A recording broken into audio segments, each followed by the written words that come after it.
செயற்கை நுண்ணறிவு தொழில்நுட்பத்தின் உதவியால் தொகுக்கப்பட்டு அதன் பூதனால் சரிபார்க்கப்பட்ட பதிவுகள். வணக்கம். ஃபெட்டிஷ்கள், பாலியல் பொருள்மயமாக்கல், இந்த வார்த்தைகளை கேட்டாலே பலருக்கும் என்ன சொல்றது, பலவிதமான எண்ணங்கள் வரும். இன்னைக்கு நாம உங்களுக்காக கிடைச்ச விக்கிபீடியா கட்டுரைகள், சில ஆராய்ச்சி தாள்கள், அப்புறம் இணைய விவாதங்கள், உளவியல் குறிப்புகள்னு எல்லாத்தையும் பார்த்து இதுக்குள்ள கொஞ்சம் ஆழமா போக போறோம். ஆமா, நம்ம நோக்கம் என்னன்னா, இந்த சிக்கலான விஷயங்களை சும்மா மேலோட்டமா பார்க்காம அதுக்கு பின்னால் இருக்கிற உளவியல், அப்புறம் சமூக தாக்கம், நெறிமுறை கேள்விகள் எல்லாத்தையும் ஒரு தெளிவான பார்வையோட புரிஞ்சுக்கிறது தான். சரி. நீங்க இதுல ஏற்கனவே கொஞ்சம் தெரிஞ்சவரா இருக்கலாம், இல்ல முழுசா புதுசாவும் இருக்கலாம். எங்க கூட சேர்ந்து வாங்க, அலசுவோம். ஆமா, முதல்ல சில அடிப்படையான விஷயங்களை தெளிவுபடுத்திக்கலாம்னு நினைக்கிறேன். சொல்லுங்க. அதாவது, ஒரு ஃபெட்டிஷ் அப்படிங்கிறதுக்கும் ஃபெட்டிஷிசம் அப்படிங்கிற ஒரு பாலியல் ஈர்ப்பு முறைக்கும் ஃபெட்டிஷிஸ்டிக் கோளாறு அப்படிங்கிற மனநல பிரச்சனைக்கும் அந்த DSM-5 சொல்லுதே, அதுக்கும் நிறைய வேறுபாடு இருக்கு. ஓ, அப்படியா? ஆமா, இந்த வேறுபாட்டை புரிஞ்சுக்கிறது எனக்கு தோணுது இந்த உரையாடலுக்கு ஒரு நல்ல தொடக்கமா இருக்கும். சரி. அப்போ முதல் கேள்வி, ஃபெட்டிஷ்னா என்ன? மருத்துவ ரீதியா என்ன சொல்றாங்க? மருத்துவ வரையறைப்படி பார்த்தா ஃபெட்டிஷ்ங்கிறது உயிரற்ற பொருட்கள் மேலேயோ இல்லைனா பிறப்புறுப்பு இல்லாத உடல் பாகங்கள் மேலேயோ, அதுக்கு பார்ஷலிசம்னு கூட ஒரு பேர் இருக்கு, அது மேல பாலியல் ஈர்ப்பு வர்றது. ஆனா பொதுவா பேசும்போது இது இன்னும் கொஞ்சம் விரிவா பயன்படுது இல்லையா? ஆமா, பொது பேச்சுல ஃபெட்டிஷ்ங்கிற சொல் இன்னும் பரந்த அர்த்தத்துல பயன்படுது. சில குறிப்பிட்ட செயல்பாடுகள், சில சூழல்கள், ஏன் அந்த BDSM மாதிரி துணை கலாச்சாரங்களோட தொடர்புடைய விஷயங்களை கூட சில சமயம் குறிக்கிறாங்க. உதாரணத்துக்கு மூலங்கள்ல பார்த்தா ரொம்ப சாதாரணமா காலணிதழ், அப்புறம் லேட்டெக்ஸ் மாதிரி பொருட்கள், தோல் ஆடைகள், சிலருக்கு பாதங்கள் மேல கூட ஈர்ப்பு வர்றத உதாரணமா சொல்லியிருக்காங்க. இது ரொம்பவே என்ன சொல்றது, தனிநபர் சார்ந்தது. சரி, ஆனா இது எப்போ ஒரு பிரச்சனையா மாறுது? நீங்க முதல்ல சொன்னீங்களே அந்த ஃபெட்டிஷிஸ்டிக் கோளாறு, அது எப்போ வரும்? அது ரொம்ப முக்கியமான கேள்வி. அந்த மனநல கோளாறுகளுக்கான கையேடு DSM-5 என்ன சொல்லுதுன்னா, ஒரு ஃபெட்டிஷ் ஒருத்தருக்கு கடுமையான மன உளைச்சலையோ இல்ல அவரோட அன்றாட வாழ்க்கை, வேலை, சமூக உறவுகள்ல பெரிய பாதிப்பையோ ஏற்படுத்தினா மட்டும்தான். ஓஹோ. ஆமா, அப்போ மட்டும்தான் அது ஃபெட்டிஷிஸ்டிக் கோளாறுன்னு கருதப்படும். நிறைய ஆதாரங்கள், த்ரைவொர்க்ஸ், விக்கிபீடியா மாதிரி இத தெளிவா சொல்லுது. அப்ப சும்மா ஒரு ஃபெட்டிஷ் இருக்கிறது மட்டுமே ஒரு கோளாறு கிடையாது? நிச்சயமா கிடையாது. அது அவங்க வாழ்க்கையோட இயல்பா யாருக்கும் தொந்தரவும் இல்லாம இருக்கலாம். புரியுது. சரி, அப்போ இந்த ஃபெட்டிஷ்கள் எப்படி உருவாகுது? இதுக்கு பின்னாடி இருக்கிற உளவியல் என்ன? கற்றல் கோட்பாடுகள் பத்தி பேசலாமா? அந்த கிளாசிக்கல் கண்டிஷனிங், பூட்ஸ் பரிசோதனைன்னு ஏதோ படிச்ச மாதிரி இருக்கு. கண்டிப்பா, கிளாசிக்கல் கண்டிஷனிங் ஒரு முக்கியமான கோட்பாடு. இதுல ஒரு சாதாரண தூண்டுதல், உதாரணத்துக்கு ஒரு பூட்ஸ்னு வச்சுக்குவோம், அதை திரும்ப திரும்ப பாலியல் கிளர்ச்சி ஏற்படுத்துற ஒரு விஷயத்தோட சேர்த்து பார்க்கும்போது காலப்போக்குல அந்த சாதாரண தூண்டுதலே, அந்த பூட்ஸே பாலியல் கிளர்ச்சியை உண்டு பண்ண ஆரம்பிக்கும். இதுதான் அந்த பரிசோதனையோட அடிப்படை. ஆனா இது மட்டுமே காரணமா இருக்குமா? இல்ல. ஜான் பேன்கிராஃப்ட் மாதிரி ஆய்வாளர்கள் என்ன சொல்றாங்கன்னா, வெறும் கண்டிஷனிங் மட்டுமே எல்லா ஃபெட்டிஷ்களையும் விளக்கிடாது. இது பாலியல் கற்கும் முறையில ஏதோ ஒரு அசாதாரணமான விஷயம் நடக்கிறதோட தொடர்புடையதா இருக்கலாம்னு அவர் நினைக்கிறாரு. இம்பிரிண்டிங் ஒரு கோட்பாடு கூட இருக்குமே? ஆமா, இம்பிரிண்டிங் கோட்பாடும் இது விளக்குது. அதாவது சின்ன வயசுல சில பொருட்கள் அல்லது சில செயல்கள் பாலியல் ரீதியா முக்கியத்துவம் வாய்ந்ததா நம்ம மனசுல பதிய வைக்கப்படலாம். இது தவிர மூளை அமைப்பு சம்பந்தமாவும் சில விளக்கங்கள் இருக்குன்னு கேள்விப்பட்டிருக்கேன். டாக்டர் ராமச்சந்திரனோட பாத ஃபெட்டிஷ் கோட்பாடு, அது என்ன? ஆமா, அதுவும் ரொம்ப சுவாரஸ்யமான ஒரு பார்வை. நரம்பியல் ரீதியா பார்த்தா டாக்டர் ராமச்சந்திரன் என்ன சொல்றாருன்னா, மூளையில பாதங்களுக்கான உணர்ச்சி பகுதியும் பிறப்புறுப்புகளுக்கான பகுதியும் ரொம்ப பக்கத்துல இருக்கு. ஓ. இதனால சில நேரங்கள்ல நரம்பியல் இணைப்புகள்ல ஒரு மாதிரி குறுக்கீடு, கிராஸ் வயரிங் மாதிரி ஏற்பட்டு பாதங்கள் பாலியல் தூண்டுதலை ஏற்படுத்தலாம்னு ஒரு கோட்பாடு இருக்கு. ஆனா இது எல்லா ஃபெட்டிஷ்க்கும் பொருந்துமா? இல்ல, இது எல்லாத்துக்கும் பொருந்தாது. ஆனா சிலவற்றுக்கு இது ஒரு சாத்தியமான விளக்கமா இருக்கலாம். இது இல்லாம சரித்திர ரீதியா பார்த்தா பினே, ஹெர்ஷ்ஃபீல்ட், ஈவன் சிக்மண்ட் ஃப்ராய்டு கூட ஃபெட்டிஷ்கள் பத்தி பேசியிருக்காங்க. ஃப்ராய்டு என்ன சொன்னாரு சுருக்கமா? ஃப்ராய்டு இத ஆண்களோட ஆழ் மன போராட்டங்கள், அந்த காஸ்ட்ரேஷன் ஆங்ஸைட்டியோட தொடர்பு படுத்தினார். ஃபெட்டிஷ்ங்கிறது ஒரு மாற்று பொருள் மாதிரி செயல்படுதுன்னு சொன்னார். ஆனா இன்னைக்கு நாம பெரும்பாலும் கற்றல், மூளை அமைப்பு, ஆரம்பகால அனுபவங்கள்னு பல காரணிகளோட கலவையாதான் ஃபெட்டிஷ்கள் உருவாகுதுன்னு பாக்குறோம். ஓகே, இப்போ இந்த உளவியல் பின்னணியிலிருந்து இது கலாச்சாரத்துல எப்படி வெளிப்படுதுன்னு பார்க்கலாம். இங்கதான் விஷயம் இன்னும் சுவாரஸ்யமா மாறுதுன்னு நினைக்கிறேன். ஃபெட்டிஷ் ஃபேஷன் பத்தி பேசலாமா? ஆமா தோல், லாட்டெக்ஸ், ஸ்டைலட்டோ ஹீல்ஸ், கார்செட் இதெல்லாம். ஆமா ஃபெட்டிஷ் ஃபேஷன்ங்கிறது வந்துட்டு ஃபெட்டிஷ் துணை கலாச்சாரங்களோட தொடர்புடைய ஆடைகளையும் பொருட்களையும் மையமா வச்சு உருவான ஒரு ஸ்டைல். இது பெரும்பாலும் கொஞ்சம் தீவிரமான வெளிப்படையான அழகியலை கொண்டிருக்கும். என்ன மாதிரி பொருட்கள்? நீங்க சொன்ன மாதிரி தோல், லேட்டெக்ஸ், பிவிசி மாதிரி பொருட்கள், உடலை இறுக்கி பிடிக்கிற கார்செட்கள், உயரமான ஹீல்ஸ், சில சமயம் முகமூடிகள் கூட இதுல அடங்கும். ஆனா இதுக்கும் சாதாரணமா காஸ்டியூம் போடுறதுக்கும் என்ன வித்தியாசம்? நல்ல கேள்வி. காஸ்டியூம் பெரும்பாலும் பொதுவெளியில ஒரு தோற்றத்துக்காக பயன்படும். அதுல பாலியல் நோக்கம் இருக்கணும்னு அவசியம் இல்ல. ஃபெட்டிஷ் ஃபேஷன் பெரும்பாலும் அந்தரங்கமான சூழல்களோடும் பாலியல் அர்த்தங்களோடும் தொடர்புடையதா பார்க்கப்படுது. இந்த ஃபெட்டிஷ் ஃபேஷன் வந்துட்டு பெரிய ஃபேஷன் உலகத்தையும் பாதிச்சிருக்குன்னு சில மூலங்கள் சொல்லுதே. மெக்வீன், டியோர் மாதிரி பெரிய டிசைனர்ஸ் கூட இதுல இருந்து இன்ஸ்பயர் ஆயிருக்காங்கன்னு சொல்றாங்க. நிச்சயமா ஃபெட்டிஷ் ஃபேஷனோட கூறுகள் பல வருஷங்களா முக்கிய நீரோட்ட ஃபேஷனுக்குள்ள, மெயின் ஸ்ட்ரீம் ஃபேஷனுக்குள்ள வந்துட்டே இருக்கு. நீங்க சொன்ன மாதிரி பெரிய பிராண்டுகள் இதுல இருக்கிற பொருட்களை, அந்த வடிவங்களை தங்களோட படைப்புகள்ல பயன்படுத்துறாங்க. ஹார்னஸ், கார்செட் மாதிரியான விஷயங்கள் இப்போ ரொம்ப பொதுவா பார்க்க முடியுதே. ஆமா, அது ஒரு வகையில அந்த துணை கலாச்சாரத்தோட அழகியலை பொது பார்வைக்கு கொண்டு வருது. இங்க வந்துட்டு கலாச்சார சூழலோட முக்கியத்துவத்தையும் பார்க்கணும். ஒரு சமூகம் எதை இயல்பா பாக்குது, எதை தடையா பாக்குதுங்கிறது இந்த மாதிரியான விஷயங்களை நம்ம எப்படி அணுகுறோங்கிறத தீர்மானிக்குது. இங்க இன்னொரு சிக்கலான விஷயமும் இருக்கு. அதாவது இனமும் ஃபெட்டிஷிசமும் சந்திக்கிற இடம். ஓ, அது எப்படி? சில ஆதாரங்கள் வந்துட்டு ஏஷியன் ஃபெட்டிஷ் அல்லது கருப்பின ஆண்களை பாலியல் ரீதியா ஒரு குறிப்பிட்ட வகை மேல பாக்குறது, ஃபெட்டிஷைசேஷன் ஆஃப் பிளாக் மென் பத்தி பேசுது. இது இன ரீதியான ஸ்டீரியோடைப்ஸ் கூட சம்பந்தப்பட்டது. இது கொஞ்சம் சென்சிட்டிவான விஷயமாச்சே. ஆமா, ரொம்பவே. நாம இங்க ஆதாரங்கள்ல சொல்லப்பட்டதை மட்டும் பதிவு செய்யறோம், எந்த விதமான சொந்த கருத்தையும் சேர்க்கல. இது சமூகத்துல எப்படி சில குழுக்கள் குறிப்பிட்ட விதமா சில சமயம் ஒரு பொருளா பார்க்கப்படுறாங்கங்கறத காட்டுது. சரி, புரியுது. ஓகே, ஃபெட்டிஷ் பத்தி ஓரளவு விரிவாக பேசினோம். இப்போ இதுக்கு மறுபக்கமா தோன்ற, ஆனா சில சமயம் இதோட இணையக்கூடிய ஒரு விஷயத்துக்கு வருவோம். பாலியல் பொருள்மயமாக்கல், செக்ஷுவல் ஆப்ஜெக்டிஃபிகேஷன். இதோட அர்த்தம் என்ன? பாலியல் பொருள்மயமாக்கல்னா ரொம்ப சுருக்கமா சொல்லணும்னா, ஒரு தனிநபரை அவரோட முழுமையான ஆளுமை, உணர்வுகள், திறமைகளோட பார்க்காம வெறும் உடம்ப பாக்குறதா? ஆமாம், கிட்டத்தட்ட அப்படிதான். அவங்கள வெறும் பாலியல் ஆசைக்கான ஒரு பொருளா மட்டும் சுருக்கிறது. ஃப்ரெட்ரிக்சன் அண்ட் ராபர்ட்ஸ் மாதிரி ஆய்வாளர்களோட வரையறை இதுதான்.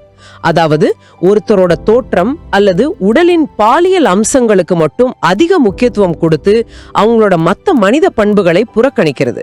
இது ஊடகங்கள்ல ரொம்ப அதிகமா பார்க்க முடியுது. விளம்பரங்கள், சினிமா, இசை, ஏன் வீடியோ கேம்ஸ்ல கூட. சில உதாரணங்கள் சொல்ல முடியுமா? கண்டிப்பா, ஊடகங்கள்ல இதோட தாக்கம் ரொம்ப அதிகம். உதாரணமா விளம்பரங்கள்ல பாத்தீங்கன்னா பல சமயம் பெண்களோட உடல் பாகங்கள் மட்டும் தனியா காட்டப்படும். இல்லனா அவங்க ரொம்ப செயலற்றவர்களா, அலங்கார பொருட்களா சித்தரிக்கப்படுவாங்க. கால்வின் கிளைன் சர்ச்சை ஞாபகம் வருது. ஆமா, அது ஒரு உதாரணம். இளம் வயதினரை பாலியல் ரீதியா சித்தரிச்சது பெரிய சர்ச்சையாச்சு. இது ஒரு நீண்ட கால போக்கு. திரைப்படங்கள்ல லாரா மல்வி சொன்ன ஆண் பார்வை, மேல் கேஸ் கோட்பாடு ரொம்ப முக்கியமானது. அது என்ன சொல்லுது? அதாவது கேமரா கோணங்கள், கதை சொல்லும் விதம் எல்லாமே ஒரு ஆணோட பாலியல் பார்வைக்கு விருந்தளிக்கிற மாதிரி பெண்களை வெறும் காட்சி பொருளா காட்டுதுன்னு அவங்க சொன்னாங்க. பெண் அர்த்தத்தை தாங்குபவரா இருக்காங்களே தவிர உருவாக்குபவரா இல்லன்னு சொன்னாங்க. இசையிலும் இது இருக்கா? இசையிலையும் இருக்கு. சில பாப், ராப் பாடல்கள்ல பெண்களை வெறும் உடல் ரீதியாவோ இல்லனா கைப்பற்ற வேண்டிய பொருட்களாகவோ சித்தரிக்கிற வரிகள் இருக்குன்னு விமர்சனங்கள் உண்டு. வீடியோ கேம்ஸ் பத்தியும் சில குறிப்புகள் இருக்குது. ஆமா, வீடியோ கேம்ஸ்லயும் பெண் கதாபாத்திரங்கள் பெரும்பாலும் மிகைப்படுத்தப்பட்ட பாலியல் தோற்றத்தோட, குறைவான ஆடைகளோட, சில சமயம் பாதிக்கப்பட்டவர்களா காட்டப்படுறாங்கன்னு சில ஆய்வுகள் சொல்லுது. லாரா கிராஃப்ட் கதாபாத்திரம் ஆரம்பத்துல இப்படிதான் விமர்சிக்கப்பட்டது. இதனால ஏதாவது தாக்கம் இருக்கா? சில ஆய்வுகள் என்ன சொல்லுதுன்னா, இந்த மாதிரி சித்தரிப்புகள் விளையாடுறவங்களோட மனநிலையில, குறிப்பா பாலியல் வன்முறை குறித்த தவறான கண்ணோட்டங்களை, ரேப் மித் அக்செப்டன்ஸ அதிகரிக்க கூடும்னு சொல்லுது. ஆனா இதுலயும் மாற்று கருத்துகளும் இருக்கு. இந்த தொடர்பு உறுதியானது இல்லைன்னு சொல்ற ஆய்வுகளும் இருக்குங்கிறதையும் நாம இங்க குறிப்பிடணும். சரி, இந்த பாலியல் பொருள்மயமாக்கல மார்க்ஸ் சொன்னாரே, சரக்கு ஃபெட்டிஷிசம், கமோடிட்டி ஃபெட்டிஷிசம், அதோட ஒப்பிட முடியுமா? அதாவது ஒரு பொருளோட உண்மையான உழைப்பு மதிப்பு மறைக்கப்பட்டு அதுவே ஒரு சக்தியா பார்க்கப்படுற மாதிரி இங்க மனிதனோட முழுமை மறைக்கப்பட்டு வெறும் உடல் மட்டும் முன்னிறுத்தப்படுதா? நல்ல கேள்வி. ஆமா, ஒரு ஒப்புமை நிச்சயமா இருக்கு. மார்க்ஸ் சொன்ன சரக்கு ஃபெட்டிஷிசத்துல ஒரு பொருளை உருவாக்குன மனித உழைப்பும் சமூக உறவுகளும் மறைக்கப்பட்டு அந்த பொருளுக்கே ஏதோ ஒரு மாயச்சக்தி இருக்கிற மாதிரி ஒரு தோற்றம் வரும் இல்லையா? ஆமா.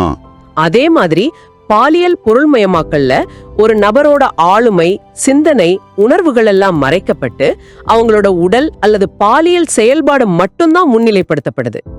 பாட்ரிலார்ட் சொன்ன மாதிரி விளம்பரம் பொருட்களுக்கு ஒரு குறியீட்டு மதிப்பு கொடுக்குது. அதே போல பொருள்மயமாக்கல் ஒரு நபரை வெறும் பாலியல் கவர்ச்சியோட குறியீடா மாத்திடுது. ரெண்டுமே ஒரு விதத்துல உண்மையை மறைக்குதுன்னு சொல்லலாம். அப்போ இதோட நிஜமான விளைவுகள் என்ன? ஒருத்தரை இப்படி பொருளா பாக்குறதுனால என்னென்ன பாதிப்புகள் வருது? இது முக்கியமான கேள்வி. மிக முக்கியமான கேள்வி. இதோட விளைவுகள் ரொம்ப ஆழமானது, பல தளங்கள்ல இருக்கு. உளவியல் ரீதியா பார்த்தா சுய பொருள் மயமாக்கல், செல்ஃப் அப்ஜெக்டிஃபிகேஷன் ஒரு பெரிய பிரச்சனை. அது என்னது? குறிப்பா பெண்கள், ஆனா ஆண்களுக்கும் இது பொருந்தலாம், தங்களோட உடலை மத்தவங்க எப்படி பாக்குறாங்கங்கறத பத்தியே எப்பவும் யோசிச்சு தங்களையே ஒரு பொருளா பார்க்க ஆரம்பிச்சிடுறாங்க. ஓ, இது பெரிய அழுத்தமா இருக்குமே. ஆமா, இது உடல் மேல அதிருப்தி, கவலை, மனச்சோர்வு, ஏன் அனோரெக்சியா, புலிமியா மாதிரி உண்ணும் கோளாறுகளுக்கு கூட வழிவகுக்கலான்னு அமெரிக்க உளவியல் கழகத்தோட APA அறிக்கை சொல்லுது. சுயமரியாதையும் குறையும். சமூக ரீதியா என்ன பாதிப்பு? சமூக ரீதியா பார்த்தா இது ஸ்டீரியோ டைப்களை வலுப்படுத்துது. உதாரணமா, அழகா இருந்தா அறிவா இருக்க மாட்டாங்க, டம் பிளாண்ட் மாதிரி கருத்துக்கள். பெண்களுக்கான வாய்ப்புகளை குறைக்குது. ரொம்ப முக்கியமா, ஒருத்தரை பொருளா பார்க்க ஆரம்பிச்சுட்டா அவங்களோட உணர்வுகளை, வலிய குறைச்சு மதிப்பிட வாய்ப்பு இருக்கு. மனித தன்மையற்றதாக்குதல் மாதிரி. அதேதான், இது ஒருவித மனித தன்மையற்றதாக்குதல், டீஹியூமனைசேஷனுக்கு இட்டு சென்று பாலியல் வன்முறையை சாதாரணமா எடுத்துக்கிற மனப்பான்மையை கூட அதிகரிக்கலான்னு சில பப்மெட் ஆய்வுகள் சொல்லுது. இது குறிப்பிட்ட குழுக்கள் மேலேயும் மோசமான தாக்கத்தை ஏற்படுத்துது. உதாரணமா வண்ண பெண்கள், விமென் ஆஃப் கலர் ஊடகங்கள்ல தவறான ஸ்டீரியோ டைப்களோட சித்தரிக்கப்படுறது அவங்க மேல எதிர்மறை தாக்கத்தை ஏற்படுத்துது. ஜெசபெல், மாமி மாதிரியான ஸ்டீரியோ டைப்கள் இது ஆண்களையும் பாதிக்குது, அவங்களையும் குறிப்பிட்ட பாலின பாத்திரங்களுக்குள்ள அடைக்குது.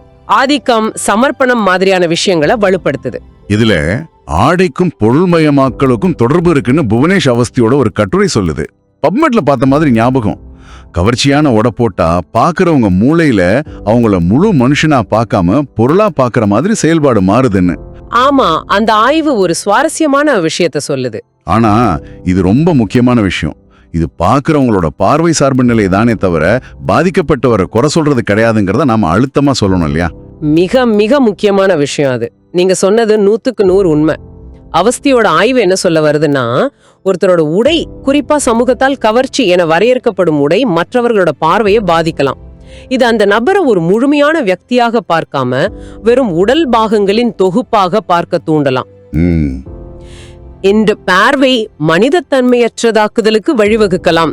அந்த கட்டுரை சொல்ற ஒரு கருதுகோள் என்னன்னா, இந்த நிலை சில சமயம் வன்முறைக்கு ஒரு உளவியல் முன்னுரையா அமையலாம். ஆனா திரும்பவும் சொல்றேன், இது முழுக்க முழுக்க பார்வையாளரோட மனநிலை, அவங்களோட மூளை எப்படி செயல்படுதுங்கிறது பத்தின ஒரு ஆய்வு. இது எந்த விதத்திலையும் பாதிக்கப்பட்டவரோ அவங்களோடையோ வன்முறைக்கு காரணம்னு சொல்லவே இல்லை. மாறா, சமூகத்துல இருக்கிற பொருள்மயமாக்கும் பார்வை எப்படி ஆபத்தானதா மாறலாங்கிறத காட்டுது. சரி சரி, இவ்வளவு சிக்கல்கள் இருக்கும்போது இத நெறிமுறைப்படி எப்படி அணுகிறது?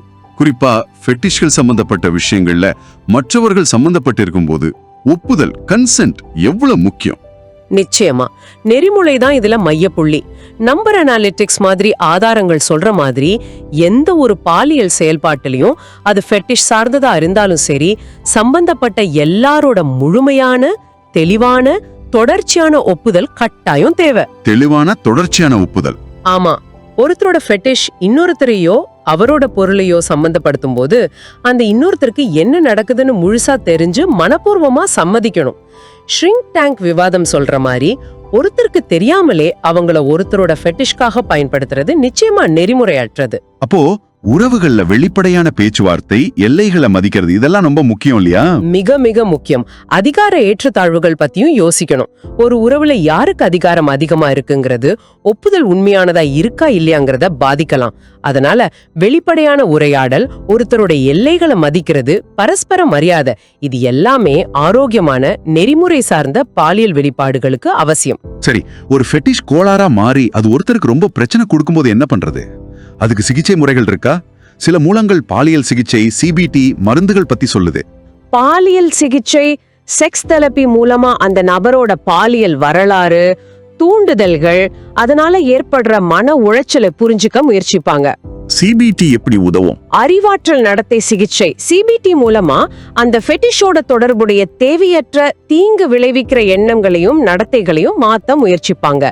சில கடுமையான சமயங்கள்ல பாலியல் நாட்டத்தை குறைக்கிற ஆன்டி ஆண்ட்ரோஜன்கள், SSRIs மாதிரி மருந்துகள் துணை சிகிச்சையா தேவைப்படலாம். ஆனா சிகிச்சையோட நோக்கம் என்ன? ஃபெட்டிஷை முழுசா நீக்கிறதா? இல்ல, அது முக்கியமான விஷயம். சிகிச்சையோட நோக்கம் ஒருத்தரோட சம்மதத்தோட யாருக்கும் தீங்கு விளைவிக்காத ஃபெட்டிஷ ஒழிக்கிறது கிடையாது. அதனால வர்ற தாங்க முடியாத மன உளைச்சல், கட்டுப்படுத்த முடியாத தூண்டுதல்கள், மத்தவங்களுக்கு தீங்கு விளைவிக்கிற நடத்தைகள், இதை சரி பண்றதுதான் நோக்கம். சரி, எல்லா விஷயங்கள்லயும் மாற்று கருத்துகள் இருக்குமே. இந்த தலைப்பிலையும் சில நுணுக்கமான பார்வைகள், எதிர்வாதங்கள் இருக்கிறதா மூலங்கள் சொல்லுது. ஆபாச பட தடை பத்தின விவாதங்கள், ஆமா, அப்புறம் பாலியல் பொருள்மயமாக்கல்ங்கிற சொல்லியே கேள்வி கேட்கிறவங்களும் இருக்காங்க. ஊடகங்கள்ல பெண்கள் வலிமையா காட்டப்பட்டாலும் அது பொருள்மயமாக்கலான்னு கேக்குறாங்க. சமூக பழமைவாத பார்வைகளும் இருக்குல்ல. ஆமா, இது ஒரு நேர்கோட்ல பார்க்கக்கூடிய விஷயம் இல்ல. உதாரணமா, டென்மார்க்ல ஆபாச படங்களை சட்டப்பூர்வமாக்குனது பாலியல் குற்றங்கள் அதிகரிக்கலன்னு குட்சென்ஸ்கி சொன்ன ஆய்வு இருக்கு. ஹவாயில மில்டன் டைமண்ட் செஞ்ச ஆய்வும் இதே மாதிரி சில முடிவுகளை காட்டுச்சு. பொருள்மயமாக்கல் பத்தின மாற்று கருத்து. சூசன் போர்டோ, ராசலின் கில் மாதிரி சிலர் ஊடகங்கள்ல பெண்கள் சில சமயம் சக்தி வாய்ந்தவங்களா தன்னம்பிக்கையோட காட்டப்படுறாங்க, அதனால எல்லா சித்தரிப்பையும் பொருள்மயமாக்கல்னு சொல்லிடுற முடியுமான்னு கேக்குறாங்க. இன்னொரு பக்கம் சமூக பழமைவாதிகள் பாலியல் சுதந்திரம் தான் இந்த பிரச்சனைகளுக்கு காரணம்னு வாதிடுறாங்க. அதனால இதுல பல கோணங்கள் இருக்குங்கிறது நாம புரிஞ்சுக்கணும். அருமை. நம்ம இன்னைக்கு ஃபெட்டிஷ்கள்னா என்ன, அது எப்படி உருவாகலாம், கலாச்சாரத்துல அதோட இடம் என்ன, அப்புறம் பாலியல் பொருள்மயமாக்கல்னா என்ன, அதோட தாக்கம், நெறிமுறைகள்னு நிறைய விஷயங்களை அலசி இருக்கும். ஆமா, முக்கியமா நாம புரிஞ்சுக்கிட்டது ஃபெட்டிஷ்கள் இயல்பாவே தப்பு இல்ல, ஆனா அது கோளாறா மாறும்போது சிகிச்சை தேவைப்படலாம். பொருள்மயமுறக்கல்ங்கிறது ஊடகங்கள்லயும் சமூகத்திலயும் பரவி இருக்கு, அதுக்கு எதிர்மறை விளைவுகளும் இருக்கு. இந்த ரெண்டையும் புரிஞ்சுக்க உளவியல், கலாச்சார பின்னணி முக்கியங்கிறது தெளிவா தெரியுது. மிகச்சரியா சொன்னீங்க. கடைசியா ஒண்ணு அழுத்தமா சொல்ல விரும்புறேன். எந்த விதமான பாலியல் வெளிப்பாடா இருந்தாலும் சரி, அதுல சம்பந்தப்பட்ட எல்லாரோட முழுமையான ஒப்புதல், நேர்மையான திறந்த உரையாடல், ஒருத்தரோட எல்லைகளை மதிக்கிறது, இதுதான் மிக மிக முக்கியம். இதுதான் ஆரோக்கியமான உறவுகளுக்கும் அனுபவங்களுக்கும் அடிப்படை. சரி, இந்த உரையாடலை முடிக்கிறப்ப நீங்க யோசிக்கிறதுக்காக ஒரு கேள்வி. நாம இப்போ டிஜிட்டல் உலகத்துல அதிகமா வாழ்ந்துட்டு இருக்கோம். சமூக ஊடகங்கள், ஆன்லைன் உறவுகள்னு நம்ம வாழ்க்கை மாறிக்கிட்டே இருக்கு இல்லையா? ஆமா. இந்த டிஜிட்டல் யுகம் ஃபெட்டிஷ் மற்றும் பாலியல் பொருள்மயமாக்கல் பத்தின நம்ம புரிதலையும் அனுபவத்தையும் எதிர்காலத்துல இன்னும் எப்படி மாத்தோம்னு நினைக்கிறீங்க? இதை நீங்க யோசிச்சு பாருங்க. இந்த ஆழமான பார்வைக்கு எங்களுடன் இணைந்ததற்கு ரொம்ப நன்றி.